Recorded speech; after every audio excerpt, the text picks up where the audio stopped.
میرے ہر دل عزیز اسٹوڈنٹس السلام علیکم. ایک مرتبہ پھر آپ کی خدمت میں حاضر ہے اور آج ہم بات کر رہے ہیں تھرڈ راؤنڈ ٹیبل کی.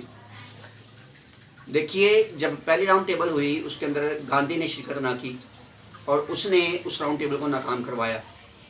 سیکنڈ راؤنڈ ٹیبل کے اندر انہوں نے شرکت تو کی لیکن انہوں نے مسلمانوں کے مطالبات کو نہ مانا جس کی وجہ سے وہ راؤنڈ ٹیبل بھی ناکام ہوئی.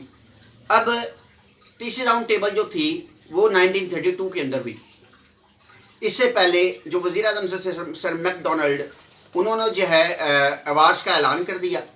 اب جو کلونیل ایوارڈس کا اعلان ہوا گاندھی صاحب نے اس کا بہانہ بنا لیا اور گاندھی نے تیسری راؤنڈ ٹیبل میں شرکت کرنے سے انکار کر دیا. گاندھی تو ویسے بھی اس راؤنڈ ٹیبل کو کامیاب ہونے دینا نہیں چاہتا تھا کیونکہ اس کے اندر بہت سے مسلمانوں کے مطالبات شاید پورے ہو سکتے تھے.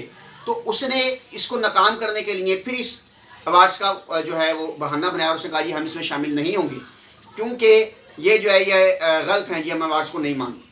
مسلم لیگ کی طرف سے مسٹر جناح نے اس کے اندر شامل ہونا تھا لیکن مسٹر جناح ان دنوں میں لندن میں ہی تھے. یہ میں آپ کو بتا دوں کہ یہ وہ زمانہ ہے جب مسٹر جناح نا امید ہو کے جو ہے وہ لندن جا چکے تھے اور وہ وہیں پر اس ٹائم پہ منسٹری کر رہے تھے, وہیں پر اپنی وکالت کر رہے تھے.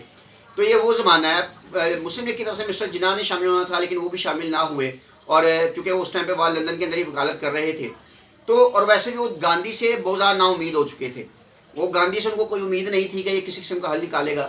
جب یہ تھرڈ راؤنڈ ٹیبل بھی ناکام ہوئی تو اب کیا ہوا, اس کے اختتام کے اوپر جو وزیر اعظم تھے تو انہوں نے کچھ تجاویز پیش کی, ہندوستان کی بہتری کے لیے کچھ تجاویز پیش کی جس میں سب سے پہلے تو جداگانہ انتخاب تھا. اس کے بعد سندھ اور بمبئی کو الگ الگ صوبہ بنانا تھا.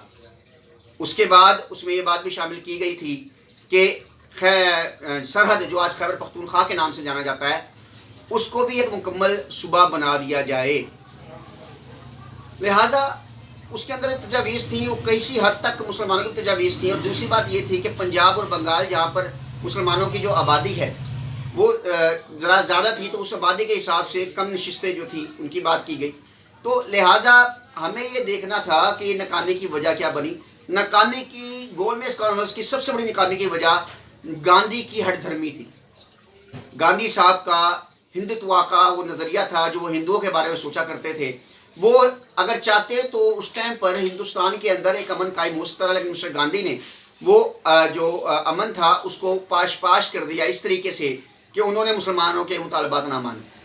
اگر مسٹر گاندھی اس ٹائم پر ان مطالبات کو مان لیتے اور قائد اعظم محمد علی جناح کی بات کو سمجھتے اور وہاں پر اس سے اب ظاہری بات ہے تیسری راؤنڈ ٹیبل تھی تو اس کے اندر کوئی اعلامیہ تو جاری ہونا تھا اور اس اعلامیے پر سب نے اتفاق بھی کرنا تھا لیکن ایسا نہ ہو سکا کیونکہ گاندھی جی آتے تو اعلامیہ دستخط ہوتا تو پھر معاملات جو تھے اس کے اندر جو تجاویز پیش آتی ان پر عمل ہوتا.